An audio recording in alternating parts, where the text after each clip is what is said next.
The unforgettable disappearance of Calista Byrne, Astoria, Oregon, 2001 inch.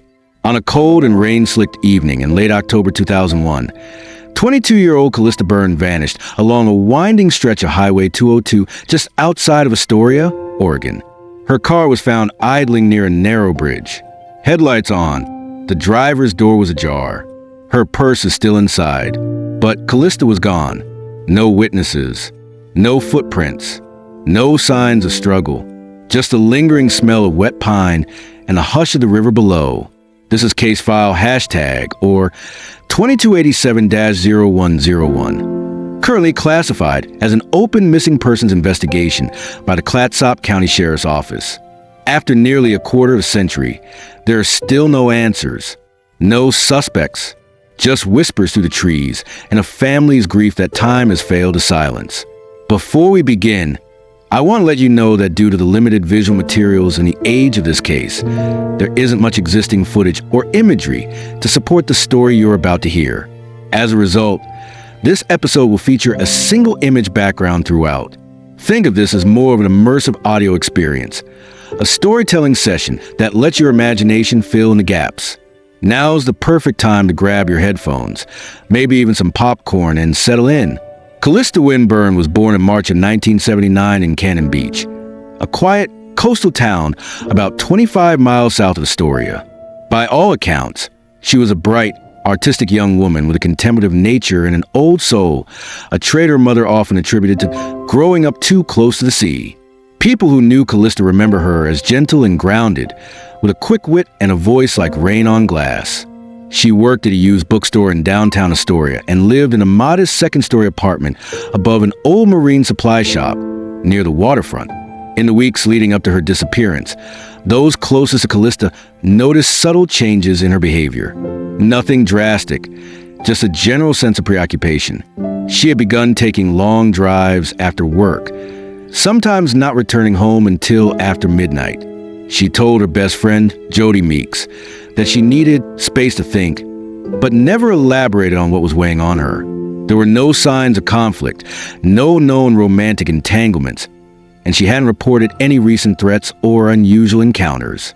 Still, something was different.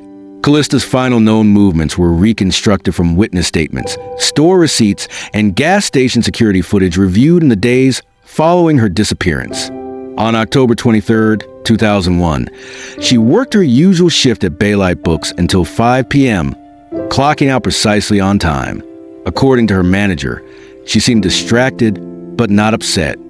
After work, she stopped by Leland's Market on Marine Drive and purchased a small bag of groceries, mostly essentials, tea, bread, and a tin of tomato soup. Surveillance footage confirmed she was alone and appeared calm. At 6:47 p.m., her silver 1996 Subaru Legacy was seen heading east along Highway 202. This road, known locally as the Forest Loop, cuts through some of the most isolated stretches of Clatsop State Forest. Sparse traffic, no cell coverage, and miles of moss-covered trees in every direction. For locals, it's a road you only take for a reason. It's unclear why Calista was out that way. She had no family in the area, no known friends who lived along the route, and no scheduled obligations that evening. It was already dark by 7:15, with rain moving in from the coast. By 8:02 p.m., a county road crew returning from a downed tree reported spotting her vehicle parked awkwardly just before the Aniana Bridge. On this narrow, aging overpass, the highway narrows to a single lane. The car's engine was still running. The driver's side door was ajar, and the interior light was on. But Calista was in the car. They called it in at 8:09 p.m. Deputies from the Clatsop County Sheriff's Office arrived on the scene by 8:30. Within minutes, it was clear something was wrong. Inside the vehicle, deputies found Calista's purse on the passenger seat, her wallet inside with cash and ID untouched. Her phone, an early model Nokia flip phone, was missing. So were her keys. But there were no signs of a struggle, no blood, no broken glass, and no drag marks in the soft mud beside the road. The only footprints found near the vehicle belonged to the responding officers and the road crew. A light rain had begun to fall, erasing any potential traces. The steep embankments leading down to the creek below were slick and unstable. A cadaver dog was brought in the next morning, along with search and rescue team equipped with thermal imaging and aerial drones. They canvassed the area for 3 whole days. No scent, no heat signature, no trace. Deputies widened the search radius to include logging trails and old fire roads, many of which hadn't been maintained since the early 90s. Even then, nothing turned up. No sign that Calista had ever set foot off that road. At first, the case was treated as a possible voluntary disappearance. Maybe Calista had simply walked away from her life. Perhaps she was overwhelmed or frightened or tired of something no one else could see. But those who knew her dismissed the idea almost immediately. Calista was rooted, reliable, a creature of quiet patterns. There were no signs she was planning to leave. Rent had been paid early. A notebook filled with poetry drafts was left open on her nightstand. The tea she bought the night she vanished was still on her kitchen counter, untouched. 3 days after her disappearance, a fisherman claimed to have seen a woman standing near the tree about a mile downstream from the bridge, but the report was vague and unconfirmed. The description was a loose match: dark green jacket, jeans, long brown hair. But the terrain was rugged, and by the time searchers reached the spot, the rain had erased everything. In early November, a task force was quietly assembled, comprising 2 detectives from the Clatsop County Sheriff's Office, a criminal analyst from the Oregon State Police, and an FBI liaison based in Portland. Internal memos from the Times suggest investigators considered several potential scenarios: abduction by a passing motorist, accidental fall into a ravine, even the possibility of suicide, but none fit all the known facts. Calista's mental health, as far as friends and family could tell, had been steady. She had made plans for the coming weekend. She had left no note, and her car's position, parked with the door open on a dangerous stretch of highway, did not suggest intention. It meant an interruption. Over the years, a few tips trickled in. One in particular, filed anonymously in 2007, claimed Calista had been seen at a rest stop near the Idaho border, disoriented and barefoot. Local authorities investigated, but the lead ultimately went nowhere. The woman in question was never located, and no surveillance footage was available.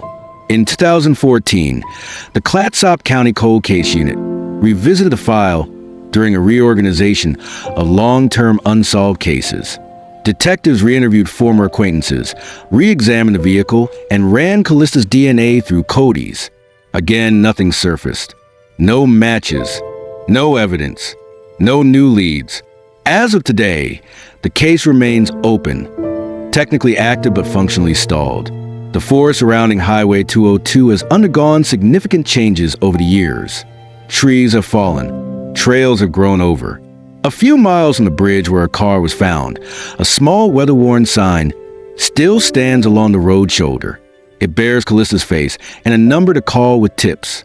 However, the edges are now faded, and most travelers pass by without noticing. Her family moved out of state in 2009 and eventually settled in Colorado. Each year, on the anniversary of her disappearance, her mother mails a handwritten letter to the Clatsop County Sheriff's Office. Just 1 page, always addressed the same way: to whomever is still looking. Tuesday, October 23rd, 2001, timeline of events. The morning of Calista Byrne's disappearance began like any other. According to her downstairs neighbor, Missy Herrera, Calista left her apartment at approximately 7:50 a.m., coffee thermos in hand, scarf knotted loosely at her neck, her ever-present canvas messenger bag slung over her shoulder. She always looked like she had a secret, Missy would later tell investigators. Not in a bad way, just like she saw the world differently. Calista walked to work most days, a 15-minute stroll through downtown Astoria to Baylight Books, the quiet secondhand bookstore where she'd been employed for just over 2 years. Surveillance footage from a nearby antique shop captured her passing by at 8:08 a.m., umbrella in hand, had slightly bowed against the morning mist. She arrived at the store promptly at 8:15 a.m., as confirmed by the time-stamped electronic lock log and corroborated by her manager, Harold Greeley. Greeley would later report that Calista seemed quiet, but not unusually so. and that she spent most of her morning reorganizing the poetry section, her favorite. At 12:05 p.m., she took her standard lunch break, heading around the corner to Greta's diner, where she ordered a vegetable panini and chamomile tea. Wait staff remember her because she brought a book of Rilke's poetry and sat reading in the corner booth.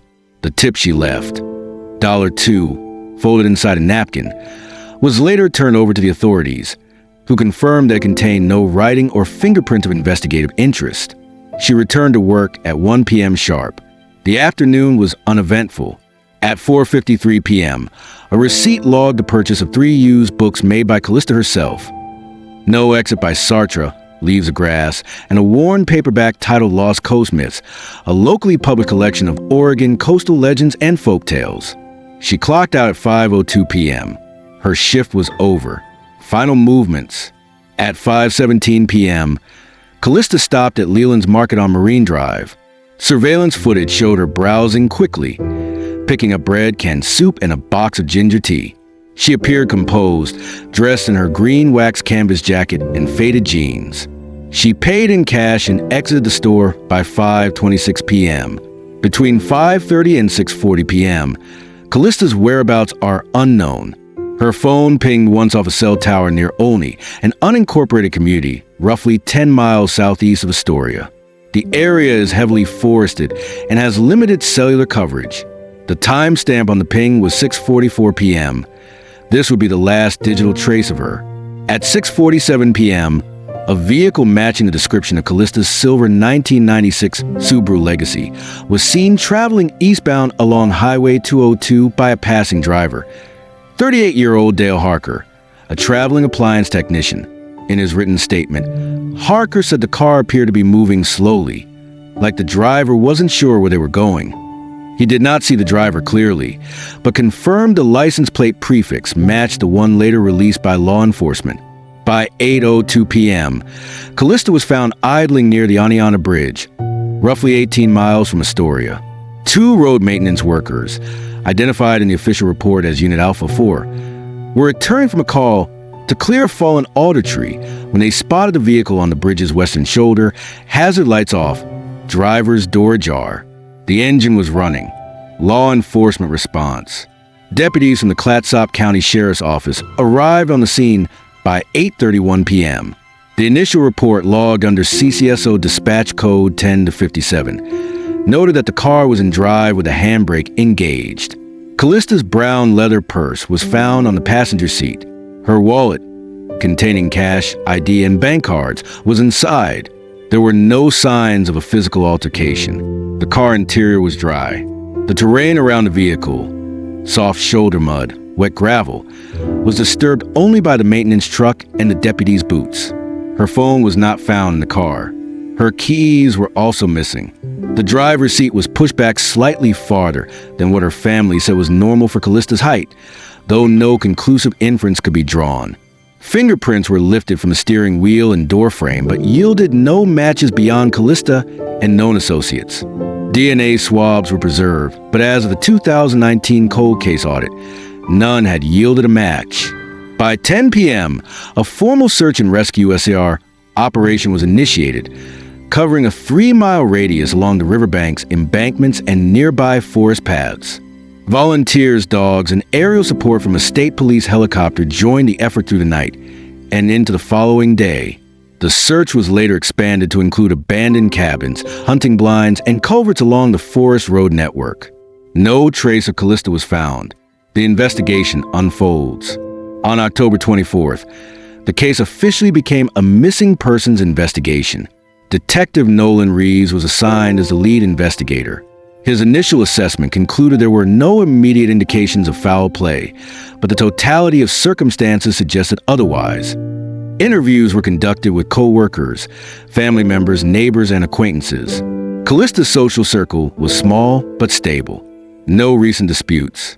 No known enemies. Her best friend, Jody Meeks, described Calista as quietly troubled in recent weeks. Preoccupied, sleep-deprived, prone to long drives alone. She said she was hearing things.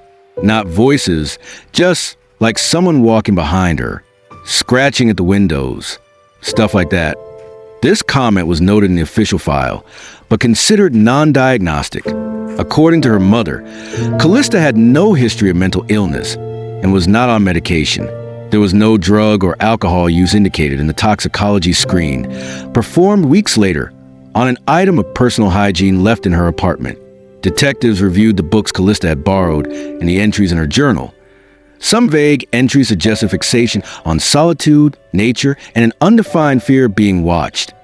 The final entry was dated October 22nd, the day before she vanished.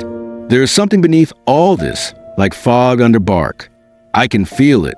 I think it knows I see it. Investigators were unable to determine what she meant. Media coverage and public reaction. By October 26th, Calista's face appeared in local newspapers and regional news broadcasts. KSD 1370 AM and the Daily Astoria ran back-to-back features titled Mystery on Highway 202. The story garnered limited statewide attention, although no national outlets covered it. Missing persons posters with her image were distributed along the Oregon coast and the I-5 corridor. In a televised plea, her father, Elliot Byrne, appeared flanked by his wife and local sheriff's deputies. With a trembling voice, he begged for help. If anyone out there saw anything, we're asking you to come forward. Calista is not the kind of person who would leave without telling someone. Please, we just want her home. Red herrings and false starts. By early November, two primary theories had begun circulating among law enforcement and the public. Theory 1, the hitchhiker lead. On October 29th, a local logger named Randy Iclan reported seeing a barefoot woman in a green jacket walking along a side road near Bear Hollow, roughly 4 miles from where Calista's vehicle was found. Iclan claimed the woman had a dazed look, like she was sleepwalking. When he slowed to offer help, she turned abruptly and walked into the trees. A subsequent grid search yielded no footprints or physical evidence. The report was neither confirmed nor entirely ruled out. Theory 2, the river suspect. In late November, a transit man known locally as Tiller Dan was arrested in Long Beach, Washington, for trespassing on private property. Found in his possession were women's clothing items, including a green canvas jacket. At first, suspicion flared, but forensic testing determined that the jacket was size XL and bore no DNA traces of Calista. Tiller Dan was released after questioning. Theories and rumors. Among locals, quieter theories circulated. That Calista had gone into the woods to disappear on purpose. That she'd joined some off-grid group, living deep in the forest. That she'd seen something, witnessed something, and been silenced. Others blamed the forest itself. Some older residents spoke of the drift, an old folk legend about people who wander into the trees and are never seen again. A tale Calista herself may have read in Lost Coast Myths, purchased just hours before she vanished. Investigators never dismissed or endorsed any specific theory. Emotional fallout. Friends organized vigils. Candles were lit near her apartment steps. Her room was left untouched by her parents for over a year. One of her poetry notebooks was eventually donated to the public library, where a small display was erected in her honor. Detective Rees, in a 2012 retrospective interview, reflected, "It's the silence that haunts me. No sign of a struggle, no message, just gone. It's like the forest swallowed her." In late December 2001, nearly 2 months after Calista vanished, a pair of hikers stumbled upon a strange find near Eddy Creek, a tributary several miles east of Oneonta. Bridge. Hidden beneath a pile of driftwood was an item that had not been disclosed publicly. A Nokia flip phone. The serial number matched Calista's. The phone was damaged, its battery missing. But in the phone's internal memory, accessed during a forensic scan in 2002, was a single unsent text message, timestamped 6:46 p.m. on October 23rd, just 1 minute before a final cell tower ping. "I think someone's following me. Still behind." The message was cut off midword. Nearly 2 decades after Calista Byrne vanished in the shadowy coastal forests of Oregon, her disappearance remains a haunting enigma, a puzzle framed by fog, the sea, and silence. The official investigation closed with no definitive answers. Yet the question lingers: what truly happened to Calista Byrne on that cold October evening in 2001? This chapter examines the leading theories, known facts, and unknown aspects surrounding her case. It refrains from speculation without evidence, but contemplates what might explain a disappearance that defies explanation. The factual foundation, what we know, before delving into theory, it's essential to ground ourselves in the known facts. Calista Byrne, 27, a reserved bookstore employee and poetry lover, was last confirmed alive at 6:44 p.m. on October 23, 2001, when her phone pinged off a cell tower near Olney, Oregon. Her silver Subaru Legacy was found idling on Aniana Bridge at 8:02 p.m., with the engine running and the driver's door ajar, but no sign of Calista. The personal items left behind included her purse and wallet, but no phone or keys were found. A single unsent text message from Calista's recovered phone read, "I think someone's following me. Still behind," before abruptly cutting off. Multiple searches, witness interviews, and forensic efforts yielded no physical trace of Calista beyond her abandoned car and the phone. Red herrings such as a reported barefoot woman's sighting and the transient man Tiller Dan were investigated but eventually dismissed. No conclusive evidence points to foul play, suicide, voluntary disappearance, or accidental death. Theory 1, abduction or foul play.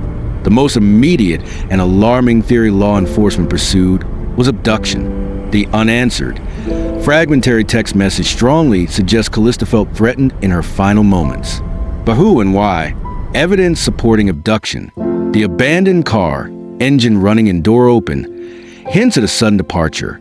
Calista left her keys and phone behind, an unusual act inconsistent with voluntary disappearance. The presence of her purse and wallet suggests no intention to leave permanently.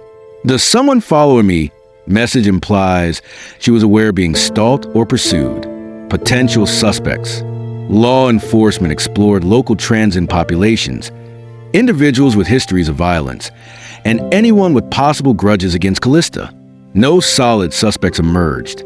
The isolated highway and forest routes near Olney and Aniana Bridge are known for occasional illegal activity, including drug trafficking and illicit camping, but nothing directly tied to Calista. Theories within this theory. A stranger abduction. Someone passing through the region, preying on a lone woman on a dark road. A known assailant.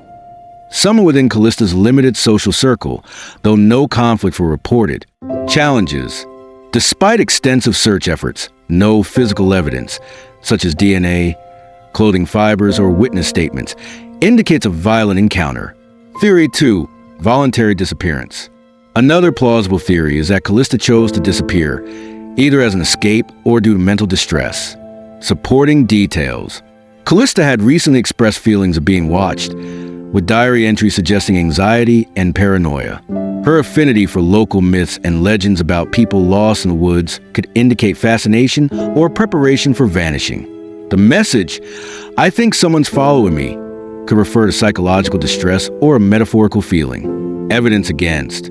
The abrupt abandonment of her phone and car, leaving personal belongings behind, is atypical of voluntary disappearance behavior. She did not contact family or friends.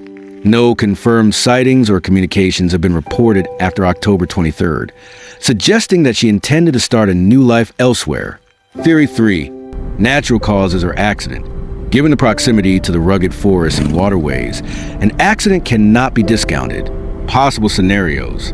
Calista may have left the vehicle to investigate a noise or confront her perceived pursuer and gotten lost in the dense forest. She could have fallen victim to exposure, injury, or drowning in the nearby Columbia River or tributaries. Supporting evidence. The coastal forests of Oregon are notoriously treacherous, characterized by thick underbrush, cliffs, and unpredictable weather conditions.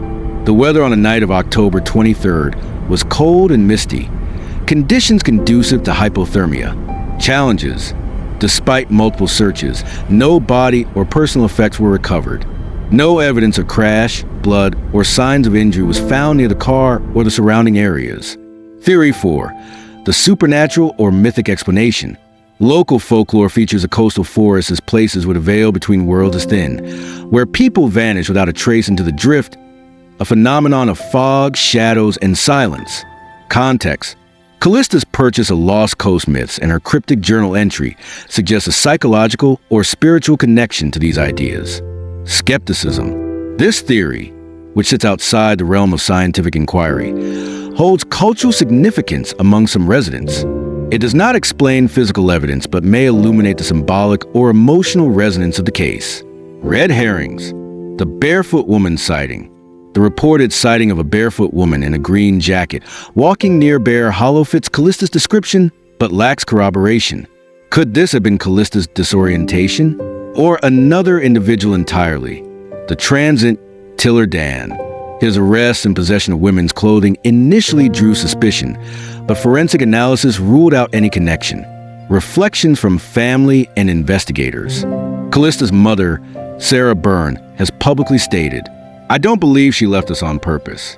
Something happened to her, and I pray we find out what."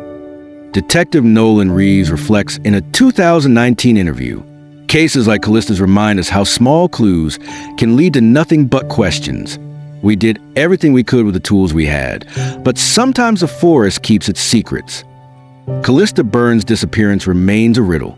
Was she the victim of a sudden, violent abduction? A young woman, overcome by fear, disappears intentionally or unintentionally? A casualty of the unforgiving wilderness? Or caught in something beyond explanation? What do you think happened to Calista Byrne?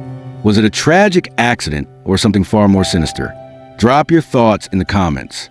Subscribe to the channel for more content relating to horrors and missing cases.